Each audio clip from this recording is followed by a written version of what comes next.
Everyone, welcome to शिक्षक prep. तो देखिए फ्रेंड्स, फाइनली एस्टेट का नोटिफिकेशन आ चुका है, आपके फॉर्म फिलअप स्टार्ट हो चुके हैं। इस वीडियो में मैं आपको सारी डिटेल देने वाली हूँ। आपका एज क्राइटेरिया क्या है, एलिजिबिलिटी क्या है, अदर स्टेट वाले अलाउ हैं या नहीं हैं। जी हाँ, अदर स्टेट वाले भर सकते हैं, ठीक है। और साथ ही एग्जामिनेशन फ़ी क्या रहेगा, बीएड वाले फॉर्म भरेंगे या डीएलएड वालों के लिए है, आपका पासिंग मार्क्स क्या रहेगा, सारी चीज़ें मैं आपको बताने वाली हूँ। वीडियो को एंड तक देखिएगा, सारी चीज़ें आपको यहाँ से पता चल जाएंगी। विदाउट स्किप किए वीडियो को आपने देखना है। और अगर आप चैनल पर नए हैं तो चैनल को सब्सक्राइब कर लीजिएगा, क्योंकि यहाँ पर आपको टीचिंग से रिलेटेड हर एक अपडेट सबसे पहले मिलती है और साथ ही क्लासेस भी होती रहती हैं। जैसा कि आपको स्क्रीन पर विजिबल हो रहा होगा फ्रेंड्स, यहाँ पर आप देख सकते हैं कुछ भी आपको क्लियरली नहीं दिख रहा होगा, आई नो। इसीलिए मैंने सारी चीज़ें आपको क्लियरली समझाने के लिए अलग से नोट डाउन की हैं, ताकि आपको सारी चीज़ें अच्छी तरह से समझ में आ जाएं, ठीक है। तो चलिए स्टार्ट करते हैं। सबसे पहले मैं आपको ये बता दूं कि एस्टेट होता क्या है। जैसे सीटेट का एग्ज़ाम होता है ना, जस्ट क्वालिफाइंग नेचर का, सेम वैसे ही एस्टेट होता है, ठीक है। जो सीटेट होता है वो आपका सेंट्रल लेवल का होता है, और जो एस्टेट होता है वो सिर्फ बिहार में होता है। ये चीज़ आपको पता होनी चाहिए। यानी कि एस्टेट पास करने से आपको नौकरी नहीं मिलेगी। एस्टेट पास करने के बाद आप टीचिंग एग्ज़ाम्स में बैठ सकते हैं बिहार में, ठीक है। और क्योंकि यहाँ पर अदर स्टेट वाले भी एलिजिबल हैं, इसलिए अगर आप बिहार से अदर स्टेट से हैं कहीं से भी, तब भी आप इस फॉर्म को फिल कर सकते हैं। तो चलिए सारी चीज़ें मैं आपको बताती हूँ वन बाय वन। सबसे पहले एस्टेट का फुल फॉर्म क्या होता है आपको ये पता होना चाहिए। ये होता है सेकेंडरी टीचर एलिजिबिलिटी टेस्ट। बहुत सारे स्टूडेंट्स को ये लगता है कि एस्टेट मतलब होता है स्टेट टीचर एलिजिबिलिटी टेस्ट। जी नहीं, ये नहीं होता है, ये होता है सेकेंडरी टीचर एलिजिबिलिटी टेस्ट। अब देखिए, एस्टेट के दो पेपर होते हैं, ठीक है। एक होता है पेपर 1 और दूसरा होता है एस्टेट पेपर 2। अब जो एस्टेट पेपर 1 है, अगर आप उसको देते हैं तो आप 9th 10th में शिक्षक भर्ती में बैठ सकते हैं। यानी कि आप 9th 10th के टीचर बनेंगे एस्टेट पेपर 1 पास करके। और एस्टेट पेपर 2 अगर आप देंगे ना, तो आप 11th 12th में पढ़ाने के लिए एलिजिबल होंगे, ठीक है। यानी कि इसके बाद जो शिक्षक भर्ती आएंगी उसमें आप बैठ पाएंगे। ये चीज़ें आपको आई होप समझ में आ गई होंगी। एस्टेट पेपर 1 होता है आपका 9th 10th के लिए, और एस्टेट पेपर 2 होता है आपका 11th 12th के लिए, ठीक है। और ये सिर्फ बिहार में होता है, ये भी याद रखना है। चलिए अब देख लेते हैं। आई होप आप लोग समझ गए होंगे एस्टेट का मतलब क्या होता है।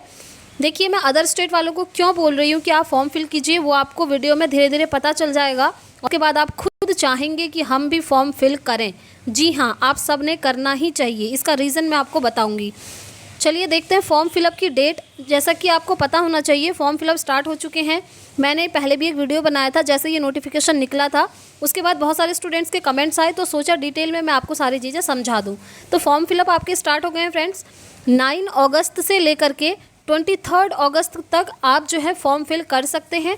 टाइम बहुत कम है, टाइम से आप फॉर्म फिलअप कर लीजिए, क्योंकि बाद में आप लास्ट टाइम में करते हैं तो सर्वर भी डाउन हो जाता है। नेक्स्ट है एग्ज़ाम। देखिए, एग्ज़ाम आपका होना है सितंबर में, और टेंटेटिव डेट इन्होंने ये दी है। नेक्स्ट है अप्लाई मोड। आपने किस तरीके से अप्लाई करना है, ऑनलाइन मोड पर ही आपको अप्लाई करना है, इनके ऑफिशियल वेबसाइट पर जा कर के। नेक्स्ट है एग्जामिनेशन मोड। आपका एग्ज़ाम किस तरीके का होगा, एग्ज़ाम आपका ऑनलाइन मोड पर ही होगा, ठीक है। याद रखिएगा, एग्ज़ाम भी आपका ऑनलाइन ही होगा। कितने मार्क्स का होगा, नेगेटिव मार्किंग है या नहीं, सारी चीज़ें आपको धीरे धीरे इस वीडियो में पता चलने वाली हैं, क्योंकि आप देख सकते हैं मैंने सारी चीज़ें यहाँ पर लिखी हुई हैं। और क्वालिफाइंग मार्क्स आपको कितने लाने हैं वो भी मैं आपको बताने वाली हूँ। चलिए अब हम देख लेते हैं एस्टेट पेपर 1 में कौन कौन से सब्जेक्ट्स हैं। देखिए कौन कौन से सब्जेक्ट्स पर इन्होंने ये निकाला है। यानी कि 9th 10th में आप टीचर बनेंगे ना एस्टेट पेपर 1 देने के बाद। यानी कि पहले एस्टेट पेपर 1 पास करेंगे, उसके बाद जो 9th 10th शिक्षक भर्ती आएंगी बिहार में, वहाँ पर आप बैठेंगे। तो देखिए यहाँ पर कौन कौन से सब्जेक्ट्स पर है। हिंदी, उर्दू, बंगला, मैथिली, संस्कृत, अरबी, फारसी, भोजपुरी, अंग्रेजी, गणित, विज्ञान, एसएसटी, शारीरिक शिक्षा, संगीत, ललित कला, नृत्य व विशेष विद्यालय अध्यापक, ठीक है। इतने सब्जेक्ट्स पर ये निकला है। नेक्स्ट है एस्टेट पेपर 2। अब एस्टेट पेपर 2 में ये जो सब्जेक्ट्स आप देख रहे हैं, इन सब्जेक्ट्स पर ये निकला हुआ है। और एस्टेट पेपर 2 अगर आप देंगे तो आप 11th 12th में बिहार शिक्षक भर्ती में बैठ पाएंगे, ठीक है। तो देखते हैं सब्जेक्ट्स। हिंदी, उर्दू, अंग्रेजी, संस्कृत, बांग्ला, मैथिली, मगही, अरबी, फारसी, भोजपुरी, पाली, प्राकृत, गणित, फिजिक्स, केमिस्ट्री, बायोलॉजी, इतिहास, भूगोल, राजनीति शास्त्र, समाजशास्त्र, अर्थशास्त्र, दर्शन शास्त्र, मनोविज्ञान, गृह विज्ञान, वाणिज्य, कंप्यूटर साइंस, कृषि और संगीत। इतने सारे सब्जेक्ट्स हैं। आई होप इनमें से आपके सब्जेक्ट रहे ही होंगे ग्रेजुएशन में। चलिए आगे बढ़ते हैं। अब देखिए, नेगेटिव मार्किंग है या नहीं ये आपको पता होना चाहिए। यहाँ पर कोई भी नेगेटिव मार्किंग नहीं है। क्यों नहीं है? क्योंकि ये जस्ट एक क्वालिफाइंग एग्ज़ाम है। इसको क्वालिफाई करेंगे, उसके बाद बिहार की शिक्षक भर्तियों में बैठेंगे। ठीक है, अब देखिए जो आपका पेपर आएगा वो टोटल 150 मार्क्स का आएगा। 150 क्वेश्चन होंगे, मल्टीपल चॉइस क्वेश्चन होंगे। 2.5 घंटे का आपको टाइम मिलेगा। अभी जो 150 मार्क्स का पेपर बनेगा ना, उसमें क्या क्या आएगा देखिए। 100 मार्क्स का तो आपका सब्जेक्ट का आएगा, जिस भी सब्जेक्ट से आप डालेंगे, और 50 मार्क्स की अदर चीज़ें आएंगी। इसके अंदर आपका टीचिंग एप्टीट्यूड रहता है। बेसिकली इसमें आपका GK, GS, maths, reasoning, teaching aptitude, ये सारी चीज़ें मिला करके हो जाता है 50 मार्क्स का। ठीक है, ये रहा पेपर का पैटर्न। आगे चलते हैं। देखिए अब आपको पासिंग मार्क्स कितने लाने हैं, क्योंकि ये जस्ट एक क्वालिफाइंग एग्ज़ाम है, इसमें कोई मेरिट नहीं बनती है। तो अगर आप जनरल कैटेगरी के हैं तो आपको 50% मार्क्स लाने हैं, फिर आप क्वालिफाई हो जाएंगे। अगर 50% से कम मार्क्स आते हैं तो आप क्वालिफाई नहीं होंगे। अगर 50% या उससे ज़्यादा आ जाते हैं तो आप क्वालिफाई हो जाएंगे। और जैसे सीटेट का सर्टिफिकेट मिलता है ना, वैसे ही बिहार एस्टेट का सर्टिफिकेट आपको मिल जाएगा। नेक्स्ट हम देख लेते हैं पिछड़ा वर्ग। इनको 45.5% चाहिए पास होने के लिए। अत्यंत पिछड़ा वर्ग को 42.5% पास होने के लिए चाहिए। SC ST को 40% पास होने के लिए, और दिव्यांग को 40%।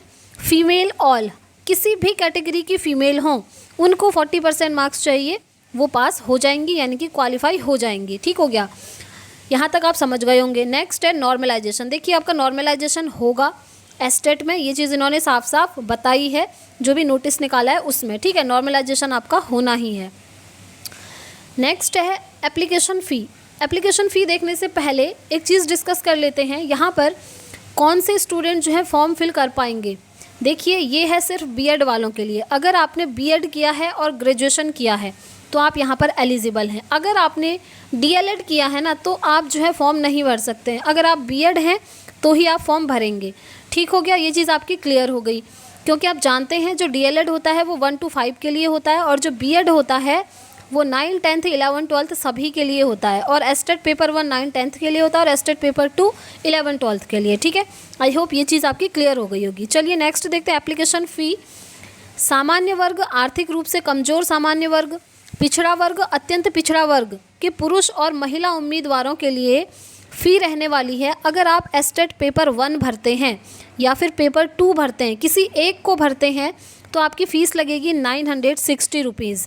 और अगर आप एस्टेट पेपर 1 भी भरते हैं और पेपर 2 भी भरते हैं तो टोटल मिला के आपकी फ़ीस लगेगी 1440 रुपीज़। फ़ीस यहाँ पर अच्छी खासी आपको पे करनी है, आप देख सकते हैं। ठीक है, बट अगर जॉब चाहिए तो ये करना ही पड़ेगा हमको। नेक्स्ट है अनुसूचित जाति जनजाति, दिव्यांग पुरुष व महिलाओं। इनके लिए देखिए फ़ीस स्ट्रक्चर क्या है। अगर आप पेपर 1 या फिर पेपर 2 इनमें से किसी एक को भरते हैं तो आपको 760 रुपये पे करने होंगे। और अगर आप पेपर 1 पेपर 2 दोनों को फिल करते हैं तो आपको 1140 रुपये पे करने होंगे। ठीक है, आपके लिए थोड़ा डिस्काउंट है, देख लीजिए। नेक्स्ट है, देखिए यहाँ पर मैंने लिखा भी है बीएड वाले जो हैं एलिजिबल हैं, डीएलएड वाले एलिजिबल नहीं हैं।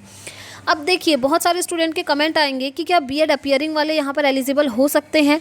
देखिए फ्रेंड्स, अभी तक तो इनका कोई नोटिस नहीं आया है, बट मुझे लगता है कि बीएड वालों को यहाँ पर एलिजिबल इन्होंने करना चाहिए। क्यों?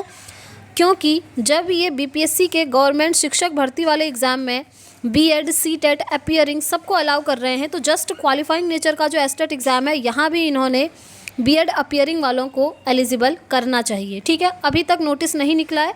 जैसे ही कोई इस पर नोटिस आएगा तो मैं आपको इस चैनल के माध्यम से बता दूंगी।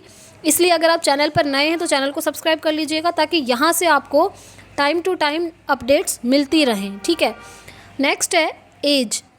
देखिए एज क्राइटेरिया क्या रहने वाला है, मैक्सिमम 37 ईयर। ठीक है, ये जनरल कैटेगरी के कैंडिडेट्स के लिए है, और जो जनरल से अदर कैटेगरी के हैं उनके लिए 3 साल या फिर 5 साल का रिलैक्सेशन है। ठीक है, ये चीज़ आप देख लीजिएगा, एडवर्टीज़मेंट में ये दिया है। बाकी सारी चीज़ें मैंने आपको 1 by 1 स्टेप से समझा दी हैं। अगर अभी भी आपकी कोई क्वेरी है, कोई चीज़ समझ में नहीं आ रही है, तो आप मुझसे कमेंट बॉक्स में पूछ सकते हैं, मैं आपको रिस्पॉन्स ज़रूर करूँगी। टाइम कम है, अगर आप लोग एलिजिबल होते हैं ये सारी चीज़ें देख करके तो आप फॉर्म फिलअप ज़रूर कीजिएगा, ठीक है। और अदर स्टेट वाले जो हैं वो भी कीजिएगा। देखिए क्योंकि अभी जो बीपीएससी का एग्ज़ाम हो रहा है ना, वहाँ पर जो 9th 10th और 11th 12th हैं वहाँ पर जो है पोस्ट खाली जाने वाली हैं। जी हाँ, क्योंकि अभी इन जो पोस्ट हैं वो ज़्यादा निकली हैं और बच्चे वहाँ पर हैं ही नहीं, तो बच्चे ही नहीं हैं तो पोस्ट कैसे भरेंगी, है ना। इसीलिए बहुत जल्द अगेन वैकेंसी आएंगी बीपीएससी में, इसलिए आप लोग एस्टेट को टाइम से क्वालिफाई करके रखिए ताकि आप बिहार की जो शिक्षक भर्ती है वहाँ पर बैठ सकें 9th 10th में भी और 11th 12th में भी, ठीक है। आई होप आपको ये सारी चीज़ें समझ में आ गई होंगी। अभी भी अगर कोई डाउट है, कोई क्वेरी है तो आप मुझसे कमेंट बॉक्स में पूछ लीजिएगा, मैं आपको रिस्पॉन्स ज़रूर करूँगी। तो इस वीडियो में इतना ही रखते हैं फ्रेंड्स, मिलते हैं नेक्स्ट वीडियो में। Thanks for watching.